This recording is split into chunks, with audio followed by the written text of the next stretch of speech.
Hello guys, good afternoon. Ayan, nandito kami ngayon sa Angeles. Nagsimba kami ng friend ko, tinanghali na kami guys. Sinama lang niya ako, nandito kami sa ngayon sa Apo. Yan. Tingnan nyo, yan. Katapos lang magsimba kayo, wala ng tao. Ayan guys, ito, pauwi na kami nito. Ayan. Yung friend ko, ayan, yung nagbitbit ng halaman niya yan, tinutulungan, pinapapasok doon sa sakyan guys. Ayan, o diba? Sobrang init niyan. Kaloka. Balot na balot ako. Ayan, bumili pa ako ng dalanghita. Ayan, guys. O diba? Kasi masyado nang matatamis yung kinakain ko. Kaya parang mang-asim naman, char. Ayan, guys. Nandito. Sabi ko, asan na ba yung friend ko? Tagal Di pa tapos dun sa diba? Paupo-upo ako ngayon. Ako na lang nagbibideo kasi hindi ako nagde-drive, guys.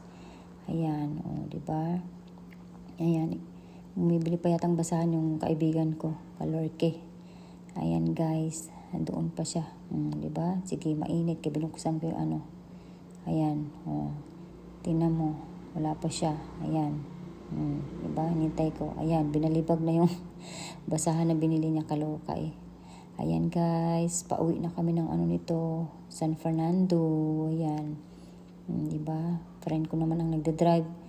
Kahit pa paano, upo-upo na lang ako guys. Ayan, o diba? Tingnan mo. Kahit pa paano yan. Nagbibideo ako, hindi disturbo pag nagdadrive ako. Yan, nakita nung friend ko yung pagbibideo ko kay kumakaway-kaway din. O diba? Kaloka, tingnan mo. Yung mukha ko, pula na. Ang init kasi niyan guys. Di man ako nag-makeup, pero grabe. Init sa labas. Ayan, dumaan muna kami ng Vista Mall.